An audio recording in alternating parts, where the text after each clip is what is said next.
Human rights commission of Pakistan members کا press club کے سامنے احتجاج۔ جبری گمشدگیوں کے متاثرین کے عالمی دن کے موقع پر پاکستان کمیشن برائے انسانی حقوق HRCP وفاقی حکومت سے مطالبہ کرتا ہے کہ وہ اس بات کو یقینی بنائے کہ سینٹ میں فوجداری قانون ترمیمی بل 2022 پر غور و فکر کے دوران سول سوسائٹی کے تمام متعلقہ حلقے خصوصاً بلوچستان، سندھ، جنوبی پنجاب اور خیبر پختونخوا سے تعلق رکھنے والوں سے مشاورت کی جائے۔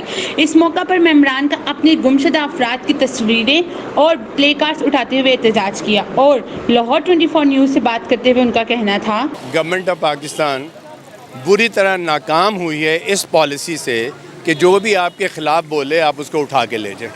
کچھ نہیں ہوا اس ملک میں، اس پالیسی میں 11-12 سالوں سے بچے ہمارے اغوا ہوئے، کسی کی ڈیڈ باڈی ملتی ہے، کوئیوں کا کچھ نہیں پتہ۔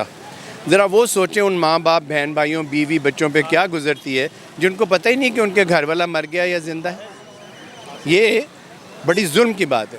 اب یہ اگر پالیسی اٹھا کے مارنے کی ناکام ہو گئی ہے تو برائے مہربانی اس پالیسی کو بدلیں۔ ریاست لا قانونیت نہیں پھیلا سکتی خود۔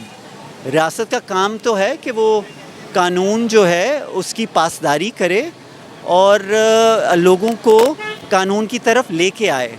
اگر ریاست خود لا قانونیت کرتی ہے، جس طرح جبری گمشدگیاں ہیں، تو پھر آپ یہ ایکسپیکٹ نہیں کر سکتے کہ معاشرے میں کوئی شخص بھی قانون کی پاسداری کرے گا، کیونکہ کوئی بھی نہیں کرے گا۔